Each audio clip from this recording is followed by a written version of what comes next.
Imagine a secret group of powerful elites controlling the world from the shadow. No, I don't mean Illuminati or vampires, but I know it sounds just as dramatic. What I mean is the concept of deep state, a term that's got conspiracy theorists buzzing and governments squirming. Is it real? Is it fake? Or is it just a convenient scapegoat? Let's find out. First, let's define it. The term deep state originated in Turkey.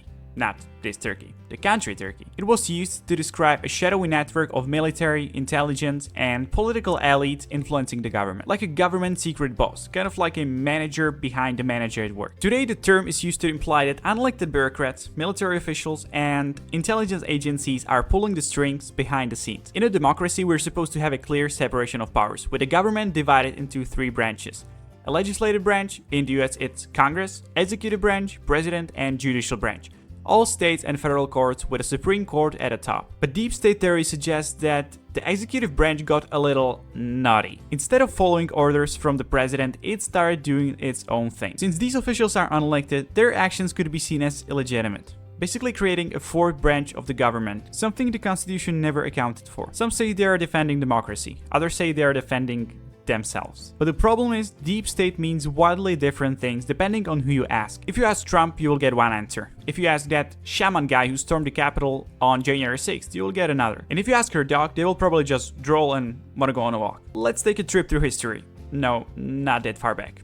Better. Examples of alleged deep state behavior aren't new. In the US, we have to mention Operation Mockingbird, where the CIA reportedly paid journalists to push propaganda during the Cold War. Or COINTELPRO, when FBI illegally spied on civil rights leaders like Martin Luther King Jr., and not because they were a fan club. I have a dream that FBI will stop spying on me. Abroad, we have stories like Operation Gladio, a Cold War operation where NATO allegedly set up secret armies throughout Europe in case of Soviet invasion. Some say these groups meddled in European politics to prevent leftist government from gaining power.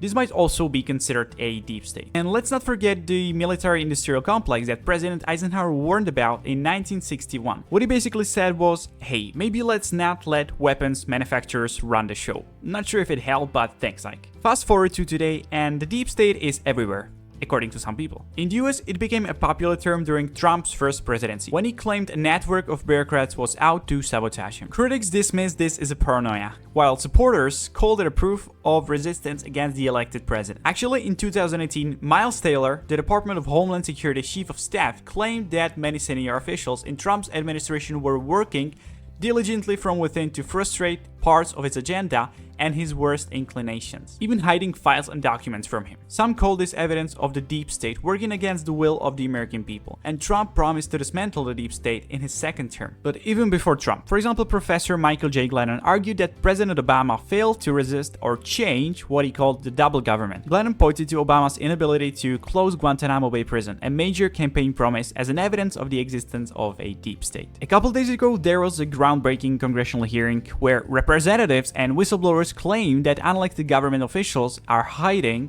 evidence of non-human intelligence interacting with humanity. And we will probably hear more about UFOs, or UAPs as they are now called. It's wild that this isn't just coming from some random Texas Kansas farmer who had a story about an alien kidnapping him and probing him when he was coming back home from the bar, but straight from the Congress. If that's true, that would also be a nice evidence of a deep state. Very deep. I might do a video about UAP, so don't forget to subscribe. Then of course there are crazier conspiracy theories, such as QAnon, which ties the deep state to a global cable of I don't even know what. Let's just say it gets super weird. This guy is known as a QAnon shaman, by the way, one of the people who believe in this conspiracy theory. Unfortunately, these ridiculous theories make the whole concept of deep state in the US look crazy. Because here is the truth. Deep state networks do exist. Kinda. Governments are full of carry bureaucrats, intelligence operatives, and military leaders who influence policy. But does that mean they're secretly controlling everything, like in some Netflix show? No, probably not. It's also necessary to be careful when using the term, because deep state is not just an American thing. In Egypt, Turkey, and beyond, governments use the term to justify cracking down on dissent. Labeling something a deep state can be a great excuse to grab more power, because when you convince everyone that these are the bad ones, who's gonna argue? Oh no, not the bad suckers themselves, ooh. It's also super convenient to blame a deep state when things don't go your way. Didn't pass a law? Deep state. Lost an election? Deep state. A Starbucks employee spelled your name wrong on your coffee? Clearly the deep state. The truth is messy. Power always has layers, some seen, some hidden.